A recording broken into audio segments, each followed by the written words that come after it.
Take your stinking paws off me, you damn dirty ape!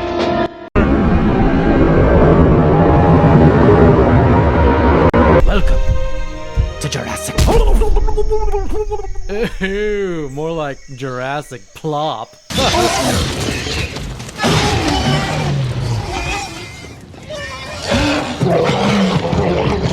Looks like dinosaurs. The Cretaceous period. Happening. Easy. Eyes on me. Blue is hold. Eyes on me. That's more like it. Okay, calm down. Easy. Good. Good job. Back. Good. All right, so Blue exhibited some aggression and disobedience. How he responded to voice commands mid-movements, no sudden movements, and let's hope you all paid attention to the fine print on those waivers you signed. Yeah. One more closing, guys. You're so close. The Cretaceous period. Hey. Ladies and gentlemen, thank you so much for assisting us with Blue's training. This went fantastic. Right, give me a sidestep. Sidestep. Back.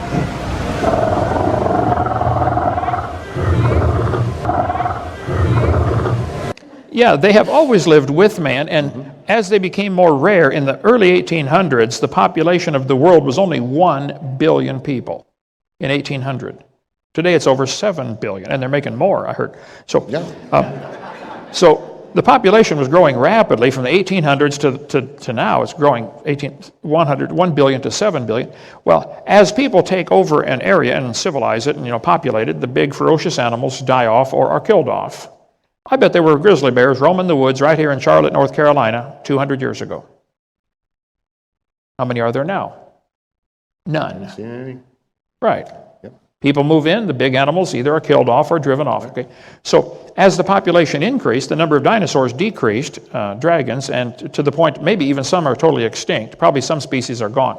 And Satan said, aha, here's my chance. These critters have always lived with man. I know that, and God knows that, but these people don't know that. I'm going to start telling them they lived millions of years ago. And if they believe it, it'll make them doubt the Bible. And boy, has it worked good. Satan is using God's own creatures against God.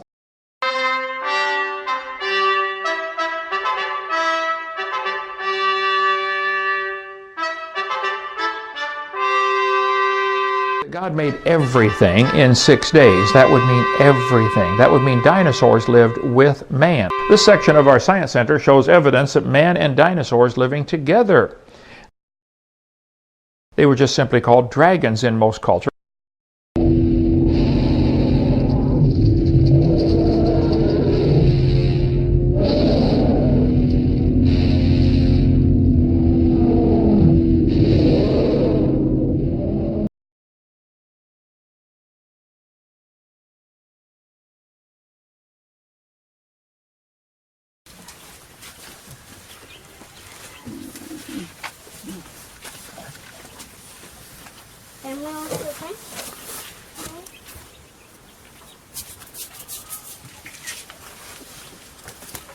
See in this magazine, it said Las Piedras de Stone, the end of a myth. This one. And then it's an interview of Señora Irma, Mrs.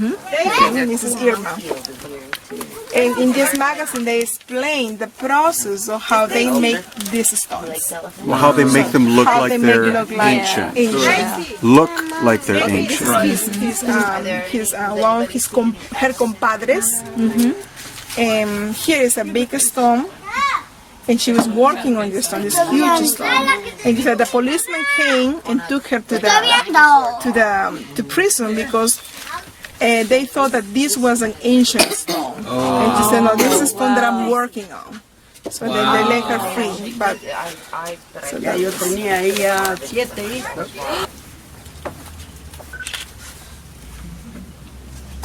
So, can you simply tell us who you are and where you live and what you know about the Ica stones? Okay, ¿podría decirnos quién es usted? ¿A qué se dedica? ¿Y qué son las piedras de Ica? Las piedras de Ica son unas piedras que nos ha sacado a nosotros de la pobreza. Un poco. The Ica stones are the stones that make us, that took us away from the poverty.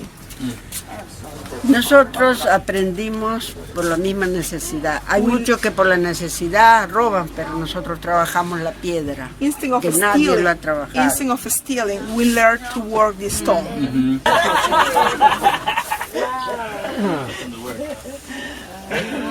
Señora Irma, ¿nos puede enseñar cómo hace usted sus piedritas? ¿Cómo hacen un poquito? Una piedra, a ver. She's gonna teach us how she does the carving. Estas son mis herramientas. That's her tools.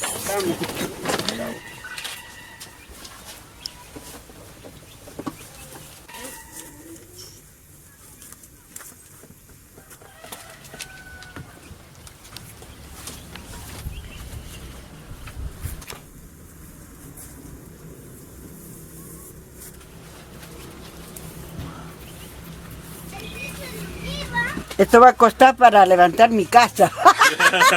This is gonna help me to build my house. Oh, you guys are gonna help me.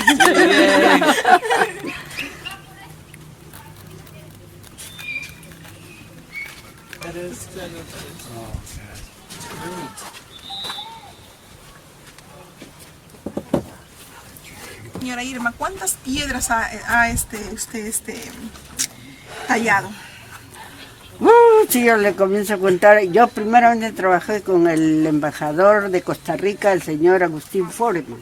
Okay, first I worked with the ambassador of Costa Rica, señor Foreman. De ahí empecé a trabajar con el señor de acá de Ica, Javier Cabrera Barquera. And then I started working with señor Javier Cabrera. So, ¿cuántas piedras hizo usted para ellos en total? Un aproximado. Por semana yo le hacía 7 cajas, pero no la mitad o menos de esto, sí, para acá. ¿Miles? Miles, digamos. No, no eran miles, eran soles, porque nos pagaba 50 centavos por cada piedra. Él nos mandaba a hacer. 50 cents of soles for each stone. Pero ¿cuántas piedras aproximadamente usted calcula desde ese tiempo que le vendían? Es que yo empecé a trabajar desde el 62. He venido a terminar casi, yo le digo, casi el 95, así, porque ya me llega la enfermedad. She started working from 1962 to 1995. So, pero ¿cuántas piedras calcula usted, señora Irma? 3,000.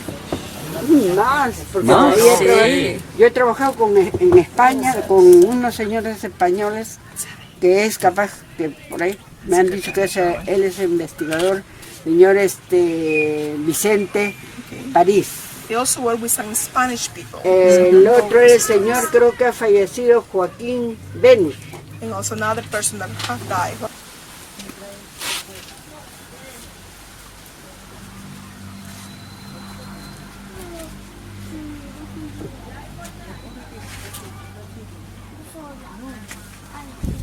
El cuellito que viene así. Aquí se le hace el relleno del relleno.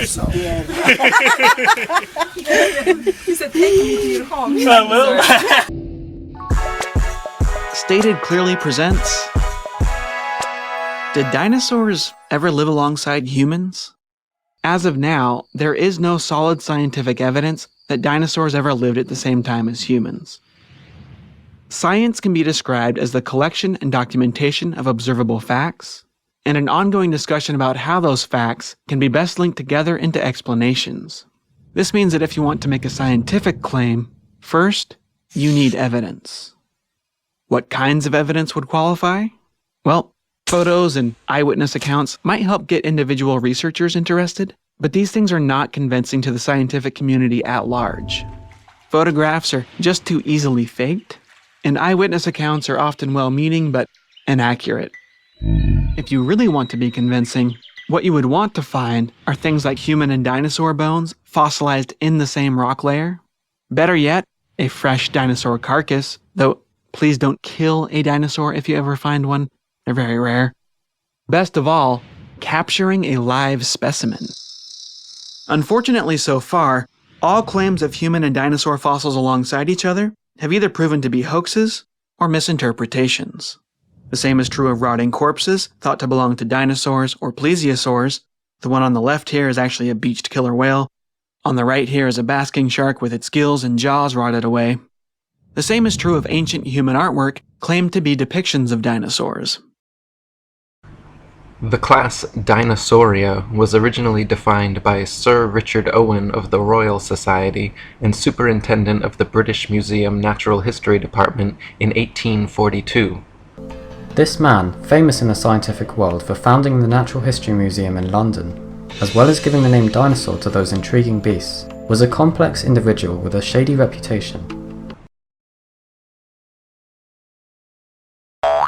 Or, in other words, the existence of dinosaurs was first speculatively hypothesized by a knighted museum head coincidentally in the mid-19th century during the heyday of evolutionism, before a single dinosaur fossil had ever been found.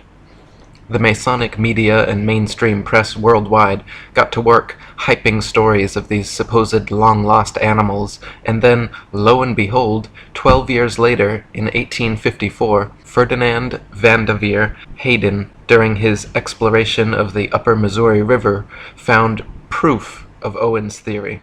A few unidentified teeth he mailed to leading paleontologist Joseph Leidy, who several years later declared them to be from an ancient, extinct Trachodon dinosaur, which, beyond ironically, means rough tooth. Firstly, it should be needless to say that it is impossible to reconstruct an entire hypothetical ancient animal based on a few teeth. But even more importantly, it is dubious that a myriad of ancient reptile, bird, and reptile mammal transitional forms necessary for the blossoming theory of evolution would be hypothesized and then conveniently discovered by teams of evolutionist archaeologists purposely out looking to find such fossils. And it is even more dubious that such fossils have supposedly existed for millions of years, but were never found by or known to any civilization in the history of humanity until evolutionism's Masonic renaissance in the mid-19th century. Deep probing questions need to be asked of the entire dinosaur business. There may have been an ongoing effort since the earliest dinosaur discoveries to plant, mix and match bones of various animals such as crocodiles, alligators, iguanas, giraffes, elephants, cattle, kangaroos, ostriches, emus, dolphins, whales, rhinoceroses, etc., to construct and create a new man-made concept, prehistoric animal called the dinosaur. It appears that during the flood, God took all of the soil and made a suspension of it, kind of earth soup. And when it settled out after the flood, all these elements clumped. So we have massive deposits of lime, massive deposits of the metal ores, and other chemicals or minerals that were uniformly dispersed through the soil pre-flood. And so today we just have traces of the things that were available for those people.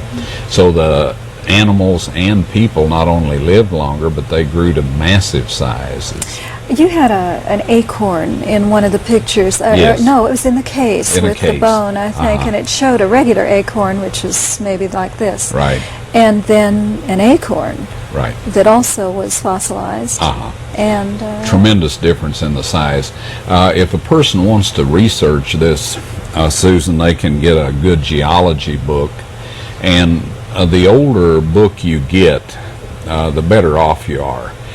There are those dear folks out there that feel that all of us are too stupid to be given the raw data, and so they manage information, spoon feed us, and it's garbage that they spoon feed us with, because they want us simple folks to think they're so brilliant and so knowledgeable about things, and they just simply eliminate everything that doesn't fit into their descriptions. Now then, which would be more like the evolutionists, right? People like that. Everything is bent towards evolution. That people have gotten bigger and better over the years, and the fact is that we have got worse and smaller over the years. So this in these geology books, they have found fossils, say for example a little moss that today comes up maybe halfway on your shoe when you walk through it. There are specimens that have been found that reach from 60 to 100 feet and are 6 feet in diameter. And these things have no annual growth rings. And of course, in Noah's Ark, the timbers have no annual growth rings. But in the 2nd chapter of Genesis, it says there was no rain upon the earth in those days, but a mist went up from the ground and watered the face of the earth. This tells us that there was a high humidity, and if there had been a fluctuation, say of 10 degrees below the temperature necessary for this high humidity equilibrium to be present, there would have been rain. And also God introduced the rainbow after the flood, and if there had was been no rain rain, ahead of the flood. No rain. And so the factors that produce growth rings were not present. It's either drought or such cold weather that the sap doesn't flow. That produces your growth rings, and so those conditions were not there before the flood. And in these books, it says that all of these giant fossil vegetation, well, not the dinosaurs, that's animals, that there's no growth rings in them. But the dinosaurs, well, I'd like to just give some people some food for thought. Okay, we've got about 2 minutes for the break. Oh, okay. And so go ahead and give them 2 minutes worth of food, okay, and then we'll go to a break and we'll be back. Now, dinosaurs have always captivated the imagination of people, movies and stuff, and today you can find all kinds of little toy dinosaurs. There's movies or sitcoms about dinosaurs. And so anyway, what is left of pre-flood animals is just a pile of bones, literally. And these things are disarticulated or they're not together. Because the water swirled them all over the place. Right. Yeah. And so people are at liberty to pick all these things up and put them together however they want to. And so the most impressive dinosaur that, people like to think about is the Tyrannosaurus Rex. And he's this great big thing with powerful hind legs and powerful tail and these little hands. Well, you think about all the animals there are on the earth today and think about something that has powerful legs and tail and has these little... The kangaroo, exactly. When you did that, I thought of a kangaroo. All right, so this is the point. The pre-flood animals were simply larger versions of the same animals we have today. And these, the kangaroo, are that type. Animal goes from the kangaroo mouse, kangaroo rat, and right on up, all sizes, and that is exactly the fossil record that they say are dinosaurs. The following videos shows which modern-day animal skeletons were used to create the dinosaurs out of sand and cement that were dumped into skeleton molds, creating a sandstone fossil by paleontologist scammers. The reality is that dinosaurs never existed. Most paleontologist scam artists used the kangaroo fossil to create most of the dinosaurs, including the first dinosaurs they created like the iguanodon and the most complex dinosaur like the Tyrannosaurus rex, which was the last famous dinosaur created by the paleontologist scam artists connected to Joseph Flaherty, O.C. Marsh, Edward Cope, and Charles Sternberg. The Tyrannosaurus rex was created by Brown, who was connected to Charles Sternberg. For the Tyrannosaurus rex, the hind legs were added to the kangaroo's legs. Hind legs is what most four-leg animals, especially predators, have to that let it run quickly. The kangaroo is the blueprint for almost all the two-legged short-armed dinosaurs that were created, especially by O.C. Marsh, Joseph Flaherty, Edward Cope, and Charles Sternberg. The tail of the kangaroo was used for most of the dinosaurs. The kangaroo's tail was added to most of the dinosaurs like the Tyrannosaurus rex, Triceratops. The green iguana's skull was used for most of the predators' dinosaurs like the raptors and Tyrannosaurus rex, but it was modified. The kangaroo's head was used for the iguanodon, though it was modified a little. The giraffe was used for the brachiosaur. The rhino skeleton was used except for the skull, to which they added a modified horned iguana's skull to make it look like a lizard. The stegosaurus was simply a iguanodon with scales that the paleontologist added while making it lean down to act as if the stegosaurus was a four-legged animal.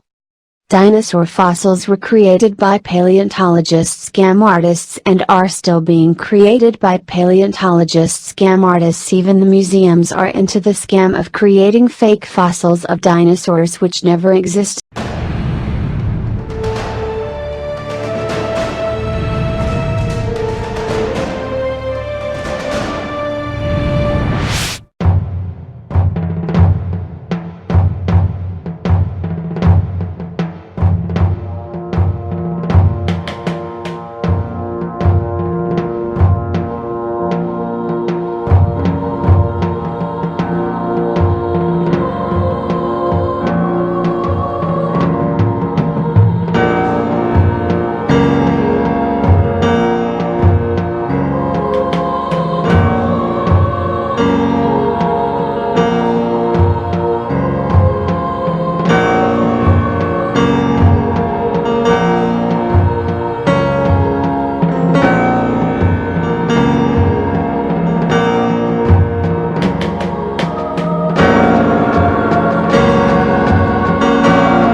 Extremely intellectual individuals who I just, I admire. So I just had to come back with this video and give an easy to digest overview of why the theory of dinosaurs is completely absurd, and that there are more scientific anomalies in the theory of dinosaurs than there are evidence that these magical creatures ever roamed the millions.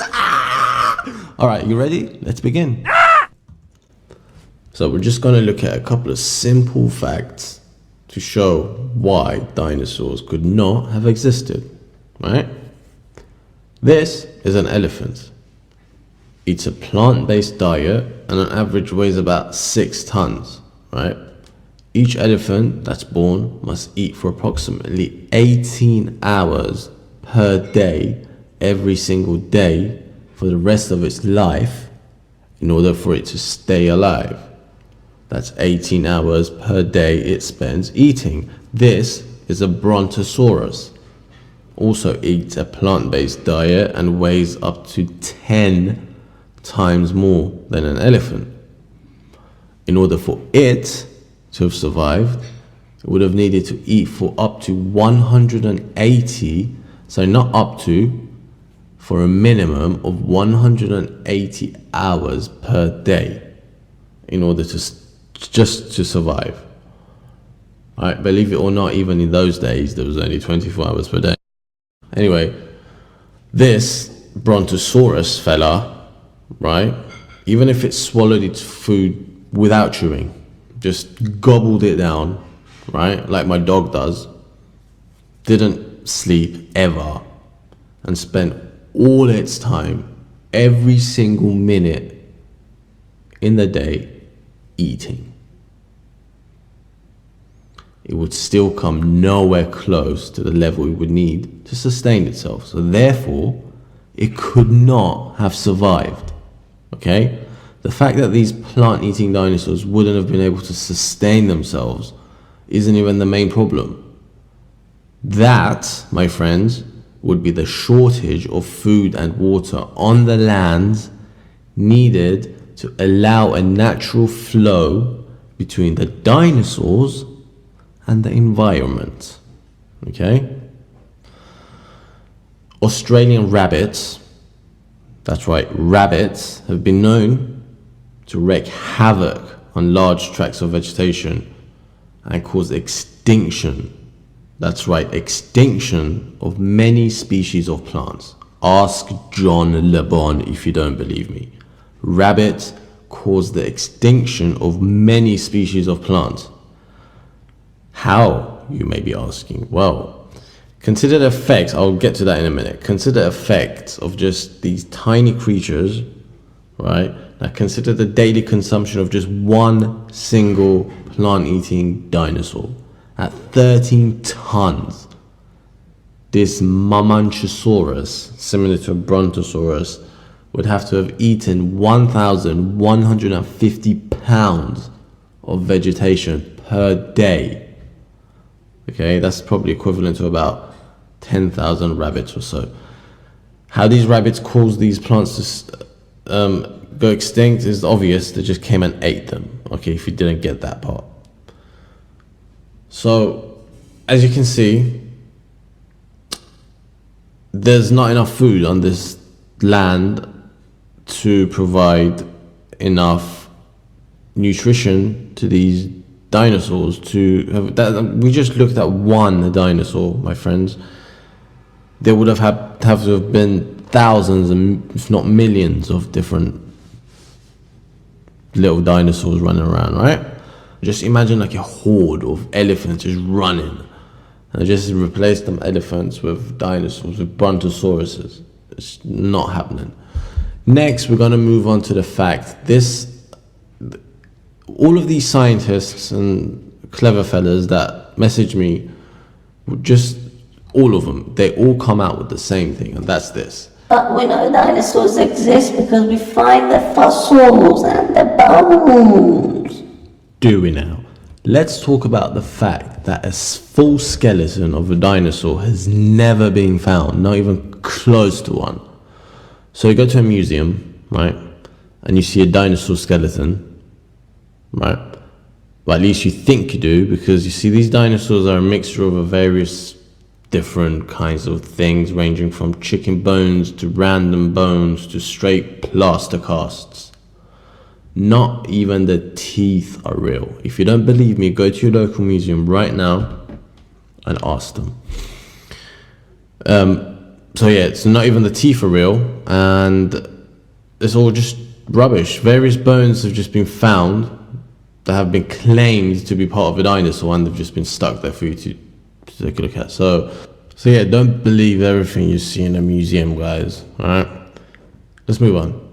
No dinosaur skeleton has ever been found. We've clarified that. And the only few that have been found have been long proved, that's right, proved to be hoaxes. Right? So as a result, the only way to make a dinosaur skeleton for a museum is to quite literally make one. Just out of plaster, just make it, or out of just chicken bones and shit. Just put them together, make this imaginary creature and just call it a dinosaur. There you go, on here, we're at the museum, we're going to debunk it. Look at this.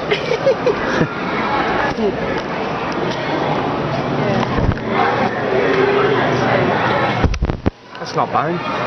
Oh, that's plaster of Paris. That was a real bone then. Debunked.